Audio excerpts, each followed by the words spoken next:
Ora, o grande conflito porquê? Há ainda alguns heróis da Reforma que eu não conheço? Perguntou Miguel à sua mãe.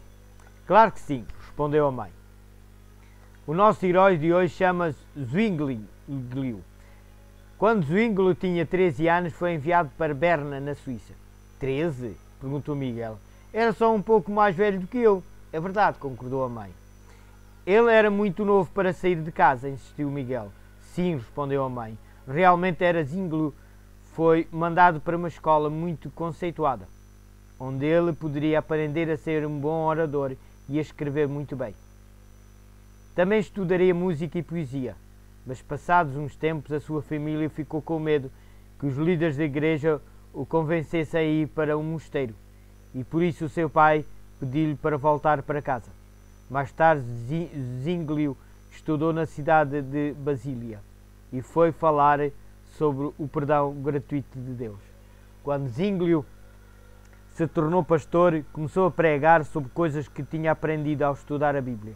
Pregou que a graça é um dom de Deus e que as pessoas não precisam de conquistar a sua salvação.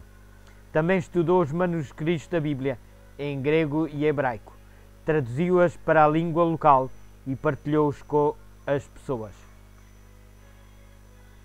As pessoas perguntavam-lhe: tu estás a fazer o que Lutero faz? Tu és um seguidor dele? Nem o conheço, dizia Zwinglio, mas se ele está a pregar sobre Cristo, então está a fazer o mesmo que eu. Na cidade de Eisedley existia uma estátua da Virgem Maria, que muitas pessoas acreditavam que fazia milagres. Iam pessoas de toda a Europa para a visitarem, pensando que teriam milagres especiais na sua vida. Zwinglio foi convidado para ser padre em Eisleben. Ele colocou-se exatamente ao lado da imagem e pregou que ninguém recebe perdão, excepto através de Jesus. Algumas pessoas que o ouviram ficaram muito zangadas, por pensarem que a sua ida até à estátua não fazia sentido. Outros ficaram contentes, apesar de algumas pessoas terem ficado muito contentes com a mensagem de Zwinglio, e isso fez com que as visitas ao santuário da Virgem Maria diminuíssem. E isso fez com que as pessoas que moravam lá ganhassem menos dinheiro, e Zwinglio também. Mas mesmo assim, Zwinglio deve ter ficado contente, porque havia pessoas que estavam a aprender a verdade contida na Bíblia. Interrompeu Miguel. Sim, deveria estar muito contente, disse a mãe. Mais tarde, foi pregador na Catedral de Zurique. Lá ele deveria reunir dinheiro suficiente para as pessoas doentes, que contavam com os donativos para se tratarem, dinheiro de pecadores que davam as suas ofertas para serem perdoados e daqueles que queriam demonstrar o seu amor pela Igreja através de grandes doações.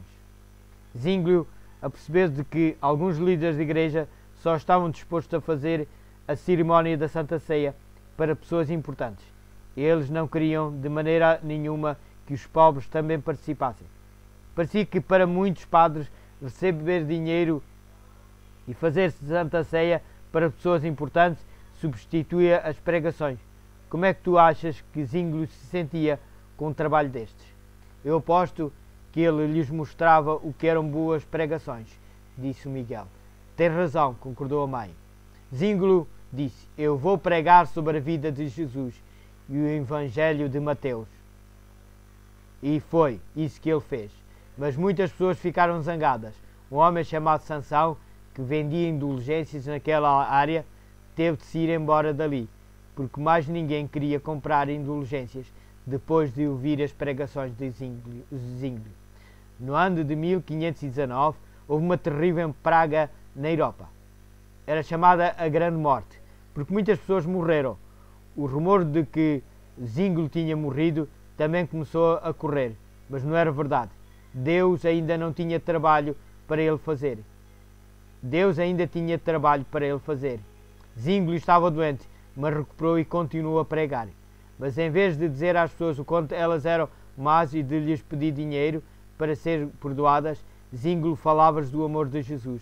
As pessoas ficavam muito contentes ao ouvir os sermões de Zwinglio. Ele contava-lhes as maravilhosas histórias da Bíblia sobre Jesus e os seus ensinos. Isso fez com que os líderes da igreja se zangassem cada vez mais com Zwinglio. Eles fizeram um julgamento na cidade de Baden e Zwinglio foi expulso da igreja. Isso fez-lo ficar muito triste, mas ele não deixou de pregar. Zwinglio foi muito encorajador para aqueles que ficaram desapontados com o desaparecimento de Lutero. Apesar de Martinho Lutero estar bem escondido no castelo de Wittenberg, muitos dos seus amigos não sabiam do seu paradeiro. Temiam que ele estivesse na prisão ou até morto. Eles deveriam saber que Deus estava sempre a olhar por eles. Em todos os momentos, afirmou Miguel, Deus não deixaria ninguém morrer se ainda tinha trabalho para ele fazer. Vê o caso de Wycliffe e de Zwinglio. Deus cuidou deles. Ele poderia cuidar de Martinho Lutero também. Sim, isso é verdade, disse a mãe. E é uma coisa muito importante que nós nos devemos lembrar hoje e no futuro. Que Deus tem os seus planos. Assim como Jó, Deus disse ao inimigo que poderia tocar até na própria vida, mas que não poderia matá-lo. Hoje Deus faz igual. Deus ainda está ao comando deste mundo e é com gratidão que eu levo os meus pensamentos para Deus. Amém.